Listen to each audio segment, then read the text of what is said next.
মুসলমানেরা কখনোই সিস্টেম তৈরি করা জানে না। মুসলমানেরা জানে শুধু রিয়্যাক্ট করা, প্রতিক্রিয়া দেখানো। প্রতিক্রিয়া দেখানো আর কাজ করা, সিস্টেম তৈরি করার মধ্যে কি পার্থক্য আমি ছোট্ট উদাহরণ দিয়ে বুঝিয়ে দিই। এই বক্তব্যগুলো, এই আলোচনাগুলো মূলত আলেম ওলামা, শিক্ষিত শ্রেণী, ইসলামী দল, ইসলামী সংগঠন যারা করে তাদের চিন্তা করা উচিত, তাদের চিন্তার খোরাক। কিন্তু যেহেতু আলোচনা করতে এসেছি সেহেতু উদাহরণ হিসেবে আপনাদের সামনে বলে যাচ্ছি। ধরেন পাশের বাড়ির ছাগল যদি আপনার গাছ খেয়ে ফেলে, তাহলে প্রতিক্রিয়া হচ্ছে আপনি চিল্লাচিল্লি করবেন, গালাগালি করবেন। তারপরে ছাগল 5 দিন আসবে না, 5 দিন পর আবার ছাগল আসবে, আপনি আবার চিল্লাচিল্লি করবেন, গালাগালি করবেন। এটার নাম প্রতিক্রিয়া। আর অ্যাক্ট কি, কাজ কি, সিস্টেম কি? আপনি ওই গাছটা বেড়া দিয়ে ঘিরে দিবেন, তার পাশে আরো বড় প্রাচীর দিয়ে ঘিরে দিবেন, যেন ওই ছাগল আর কোনোদিন এই গাছের কাছে আসতেই না পারে। এটা হচ্ছে কাজ। মুসলমানেরা সবসময় কি করে, হুট করে একদিন দেখলো ফেসবুকে কেউ আল্লাহর নবীকে গালি দিয়েছে, রাস্তাঘাট মাঠঘাট গরম করে লিল্লাহে তাকবীর দিয়ে মিছিল মিটিং করে 5 দিন 10 দিন পর আবার ঘুমিয়ে যাবে। কথা আমার বুঝতে পারেননি? 5 দিন 10 দিন পর ঘুমিয়ে যাবে। 5 বছর পর ঘুম থেকে উঠে দেখবে সিলেবাসের মধ্যে LGBTQ, সিলেবাসের মধ্যে ট্রান্সজেন্ডার, সিলেবাসের মধ্যে সমকামিতা, আবার লাফ দিয়ে উঠে রাস্তাঘাট মিছিল মিটিং একাকার। 10 দিন পর আবার ঘুমিয়ে যাবে। এটা হচ্ছে প্রতিক্রিয়া। কিন্তু যেই সিলেবাসের মধ্যে LGBT ঢুকলো, এই সিলেবাস তো ভারতেরও নয়, রাশিয়ারও নয়, চীনেরও নয়, আমেরিকারও নয়, এটা তোমার বাংলাদেশের সিলেবাস। তুমি ছিলা কোথায়? তুমি কোথায় ছিলা? তুমি শুধু ওরা ঘটাবে তখন তাকবীর দিবা, এই অপেক্ষায় ঘুমিয়ে আছো। কিন্তু তারা 100 বছরের দীর্ঘমেয়াদী পরিকল্পনা নিয়ে, 50 বছরের দীর্ঘমেয়াদী পরিকল্পনা নিয়ে কাজ করে যাচ্ছে। যখন একটা জিনিস বাইরে ভাইরাল হয়, তোমরা লাফ দিয়ে উঠে তাকবীর দাও, তখন ওরা বলে আচ্ছা ঠিক আছে, এবারের মতো না, আরো 5 বছর 3 বছর অপেক্ষা করো, নতুন সিস্টেমে এদেরকে খাওয়াবো। এরা তো আবার ঘুমিয়ে যাবে। তখন আবার প্রকাশ হবে, আবার আপনি লাফ দিয়ে গিয়ে তাকবীর দিবেন, মিছিল মিটিং করবেন, আবার ঘুমিয়ে যাবেন। এভাবে কখনো হয় না। তারা দীর্ঘমেয়াদী পরিকল্পনা নিয়ে কাজ করে। এই জন্য মুসলমানদেরকে শিক্ষা নিয়ে, দীর্ঘমেয়াদী পরিকল্পনা নিয়ে, চারিত্রিক উন্নয়ন নিয়ে, সততা, ন্যায় পরায়ণতা, আমানতদারিতা নিয়ে এবং শিক্ষা নিয়ে ইত্যাদি নিয়ে দীর্ঘমেয়াদী কাজ করতে হবে। সিস্টেম তৈরির পিছনে কাজ করতে হবে। আপনার সন্তানকে, যে কোনো মুসলমানের সন্তানকে কোরআনের জ্ঞান না দিয়ে, মৌলিক দ্বীনের জ্ঞান না দিয়ে বর্তমান যুগে স্কুলে পাঠানো সরাসরি শয়তানের কাছে পাঠানো। আর আমি যখনই শয়তানের কথা বলি, ইবলিসের কথা বলি, আল্লাহে আল্লাহর কসম, আল্লাহে আল্লাহর কসম, আল্লাহে আল্লাহর কসম, কাল্পনিক কোনো চরিত্রের কথা বলি না। যে ইবলিস পৃথিবীতে বাস করে, যে ইবলিস আদম আলাইহিস সালাতু সিজদা করেনি, সরাসরি ওই ইবলিসের কথা বলি। আমি বক্তব্যে বলেছি শরীফ এবং শরীফার গল্প, ট্রান্সজেন্ডারের গল্প ইবলিস স্বয়ং নিজে লিখেছে। তো আমি যখন বলেছি ইবলিস নিজে লিখেছে, আল্লাহর কসম আমি এটা কাল্পনিক চরিত্র হিসেবে ব্যবহার করিনি। আমি সত্যি সত্যি ওই ইবলিস বুঝিয়েছি যে পৃথিবীতে বাস করে, ওই ইবলিস বুঝিয়েছি যে আদম আলাইহিস সালামকে সিজদা করেনি সেই ইবলিস। এই ইবলিসের সবচেয়ে বড় এজেন্ডা হচ্ছে মানুষকে তার স্বাভাবিক মর্যাদা থেকে, স্বাভাবিক মান সম্মান থেকে নিচে নামিয়ে দেওয়া। তাহলে মানুষ যখন এই ধরনের জঘন্য নিকৃষ্ট পশু বৃত্তিতে লিপ্ত হয়ে যাবে, তখন ইবলিস খুশি হবে, ইবলিস শান্তি পাবে, ইবলিস আরাম পাবে। এই জন্য সারা পৃথিবীতে ইবলিস তার এই এজেন্ডা নিয়ে কাজ করতেছে। অতএব আপনি আপনার সন্তানকে দিন না শিখে স্কুলে পাঠালেন মানে ইবলিসের কাছে পাঠালেন। আর সেই দিন আরো ভয়াবহ হবে। কোন দিন ভয়াবহ হবে? আপনি জার্মানিতে খোঁজ নেন, ফ্রান্সে খোঁজ নেন, যে কোনো প্রবাসী ভাইয়ের কাছে, যে মুসলমানের সন্তান যদি স্কুলে যায় আর স্কুলে যদি তাকে সমকামিতা শেখানো হয়, আর বাবা যদি এই সমকামিতার প্রোটেস্ট করে, যেটা আমাদের দিনে হারাম, বা বাবা যদি সন্তানকে শাসন করার চেষ্টা করে, আর ওই সন্তান যদি স্কুলে গিয়ে শিক্ষককে বলে যে আমার স্কুলে যেটা শেখানো হচ্ছে বাবা তার বিরোধিতা করতেছে এবং আমাকে এটা করতে দিচ্ছে না বা মানতে দিচ্ছে না, সাথে সাথে গভর্নমেন্টের পক্ষ থেকে পুলিশের মাধ্যমে ওই সন্তানকে বাপ মা থেকে আলাদা করে দেওয়া হবে, সন্তানকে সেফ হোমে রাখা হবে। মাসে একদিন, বছরে একদিন সন্তানকে আপনি দেখতে পাবেন, সন্তানকে আপনি শিক্ষা দিতে পারবেন না। সন্তান জন্ম দিয়েছেন আপনি, সন্তানের পিছনে খরচ করছেন আপনি, খাওয়াচ্ছেন আপনি, কিন্তু সন্তানকে শিক্ষা দিবে, মানুষ করবে স্বয়ং ইবলিস নিজে। সেই ভয়াবহ দিন এখনো আসেনি। ওই ভয়াবহ দিন আসার আগে এখনো যতদিন আপনাদের মসজিদগুলো আছে, এই মসজিদগুলোতে দিন শিক্ষার ব্যবস্থাকে শক্তিশালী করেন। মসজিদের চাইতে শক্তিশালী হতে হবে দিন শিক্ষার ব্যবস্থা। এমনও বহু মসজিদ গেছি আমাদের 157-58 মসজিদের সফরের মধ্যে, যেই মসজিদগুলোতে এসি আছে, টাইলস আছে, সবকিছু আছে, কিন্তু দিন শিক্ষা, কোরআন শিক্ষার ব্যবস্থা নাই। আবার জিজ্ঞেস করলে কমিটি বলে যে অর্থনৈতিক সমস্যা। তখন আমি কমিটিকে বলেছি আপনার এসি বিক্রি করলে 1 বছর মক্তব চলবে, আর আপনার ইসি বিক্রি করা শেষ হয়ে গেলে মসজিদের দেওয়াল থেকে টাইলস খুলে বাজারে বিক্রি করবেন, ওইটা দিয়ে আর কিছুদিন মক্তব চলবে। টাইলস খুলে বিক্রি করা হয়ে গেলে যে ফ্যানগুলো লাগিয়ে রেখেছেন, এই ফ্যানগুলো খুলে বাজারে বিক্রি করবেন, আর কিছুদিন মক্তব চলবে। তারপরে যে মাইক আর ব্যাটারিটা আছে ওটাও খুলে বাজারে বিক্রি করে দিবেন, আর কিছুদিন মক্তব চলবে। তবুও আপনি মসজিদে যা লাগিয়েছেন তার চাইতে শিক্ষা বেশি জরুরি। বিশ্বাস না হলে খ্রিস্টানদেরকে দেখেন, ইউরোপিয়ান এবং আমেরিকানদেরকে দেখেন, তারা আপনার মসজিদের দায়িত্ব নিলে 10 টাকা থাকলে 5 টাকা আগে শিক্ষায় ব্যয় করবে। এরা শিক্ষা জিনিসটা জানে, সিলেবাসের মূল্য জানে। এই জন্যই তো আপনার সিলেবাস পরিবর্তনের জন্য এত চেষ্টা তারা করতেছে। কেন করতেছে? যদি সিলেবাসের কোনো গুরুত্ব না থাকতো, শিক্ষার কোনো গুরুত্ব না থাকতো, তাহলে আপনার সিলেবাস পরিপূর্ণ ইসলামিক হতো। আর বেরাক আর খ্রিস্টান মিশনারিরা বড় বড় জালসা করে বেড়াতো। বুঝেননি মনে হয় যে আপনি বিশাল ইসলামিক সিলেবাস নিয়ে দেশ চালাবেন, আর বেরাক আর খ্রিস্টান মিশনারিরা বড় বড় জালসা করবে, তাহলে তাই হতো না? তো ওরা তো একটাও জালসা করে না, ওরা কিনে ব্যস্ত আছে সিলেবাস আর শিক্ষা, সিলেবাস আর শিক্ষা। তাহলে আপনি কি স্বর্ণের মসজিদ দিয়ে পানি খাবেন? স্বর্ণ দিয়ে মসজিদ বানিয়ে, স্বর্ণ দিয়ে মাদ্রাসার বিল্ডিং বানিয়ে, স্বর্ণ দিয়ে রাস্তাঘাট বানিয়ে ধুয়ে পানি খাবেন, যেখানে যেই মসজিদের আশেপাশে জুয়াখোর, মদখোর, গাঞ্জাখোর, free fire, PUBG, TikTok, reels ইত্যাদি নেশাগ্রস্ত যুব সমাজে পরিপূর্ণ হয়ে গেছে। এই মসজিদ বিরান পড়ে থাকবে। বিরান পড়ে থাকা মসজিদ দেখে এসেছে, আপনিও দেখতে পারেন। স্পেনের কর্ডোভা গ্রানাডায় মুসলমানেরা 800 বছর শাসন করেছে। কর্ডোভার জামে মসজিদে এক ছাদের নিচে এক ফ্লোরে 70,000 মুসলমান মুসল্লি সালাত আদায় করতে পারবে। সেই কর্ডোভার জামে মসজিদ আজ পৃথিবীর সবচেয়ে বড় গির্জা। বাহির থেকে দেখলে দেখবেন মিনার আছে, কারুকাজ আছে, ডিজাইন আছে, মেহরাব আছে, মনে হচ্ছে এখনই আজান দিবে আর এখনই সালাত হবে। ভিতরে ঢুকে দেখবেন মারিয়াম আলাইহিস সালাতু ওয়াস সালাম আর ঈসা আলাইহিস সালাতু ওয়াস সালামের মূর্তিতে পরিপূর্ণ হয়ে আছে। বলেন নাউজুবিল্লাহ। তো মসজিদ তো বিরান পড়ে আছে। এরকম মসজিদ বিরান পড়ে থাকবে যদি আপনি শিক্ষার ব্যবস্থা না করেন। সম্মানিত উপস্থিতি, আমি আমার বক্তব্য দীর্ঘায়িত করতে চাই না, তবে যতটুকু আপনাদেরকে বলে যাচ্ছি এতটুকু নিয়ে যদি কাজ করেন, অন্তত সত্য বলা যদি শিখেন, মিথ্যা থেকে যদি তওবা করেন, যার জীবনে কোনোদিন মিথ্যা বলবেন না। আমি আমার ব্যক্তিগত অভিজ্ঞতা বলি।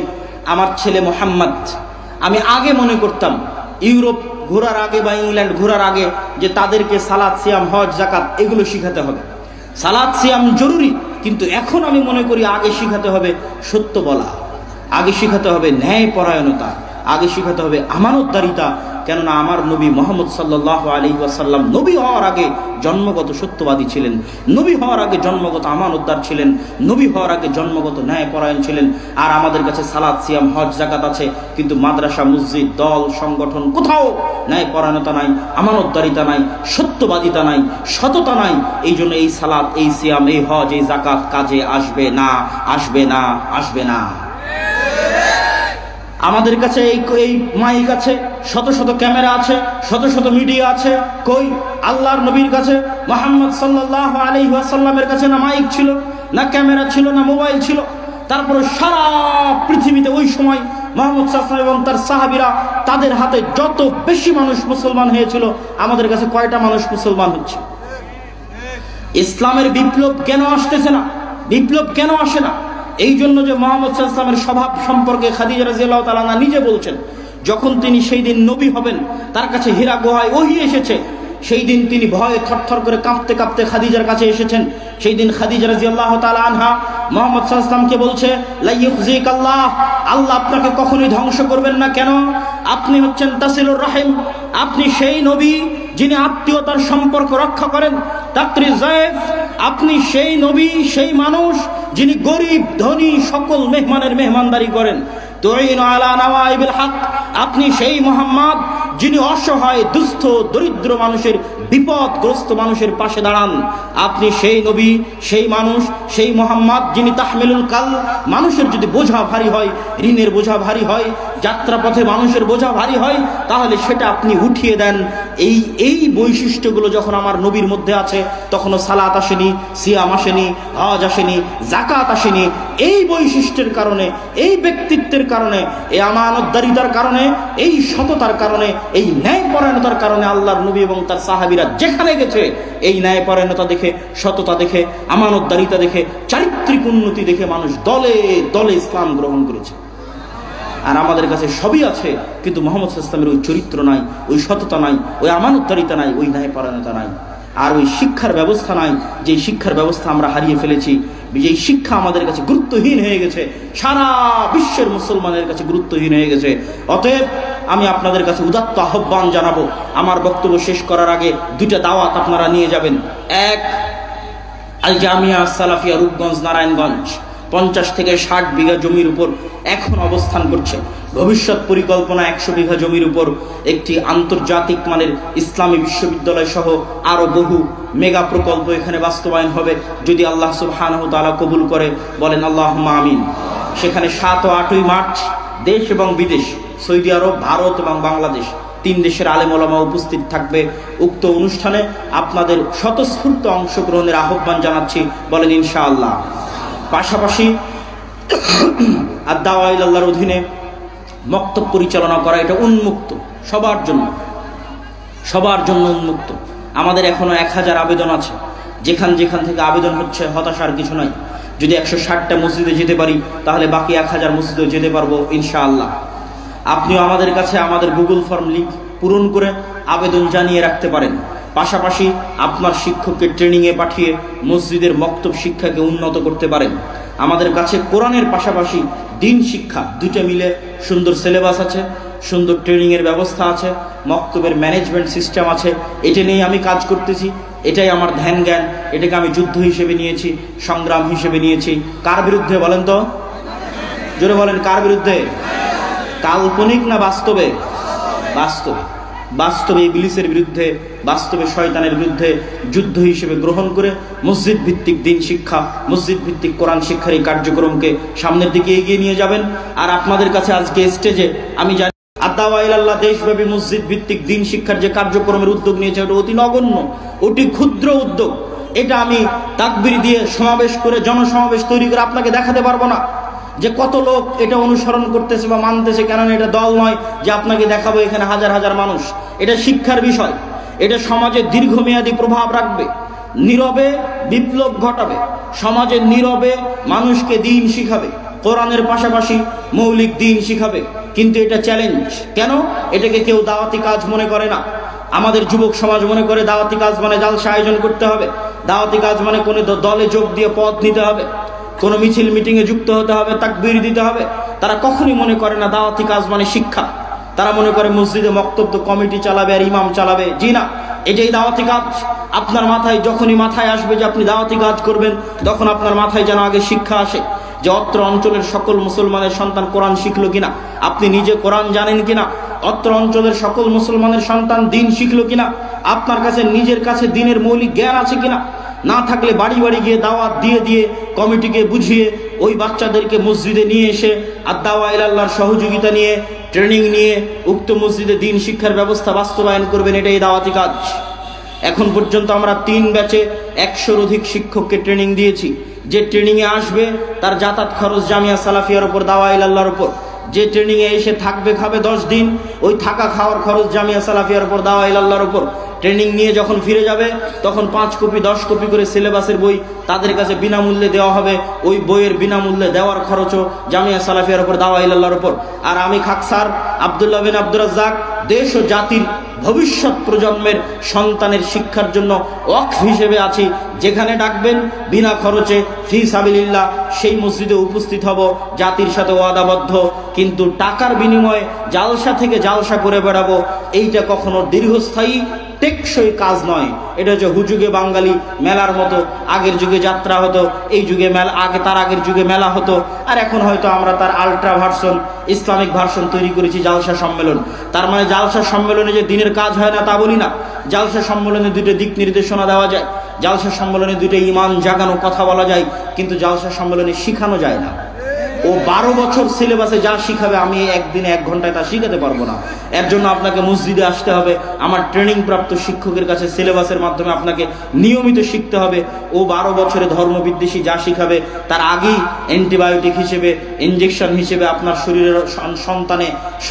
সন্তানের অন্তরে দিনের জ্ঞান, কোরআনের জ্ঞান বসিয়ে দেওয়া হবে, যেন শয়তান তাকে পথভ্রষ্ট করতে না পারে ইনশাআল্লাহ।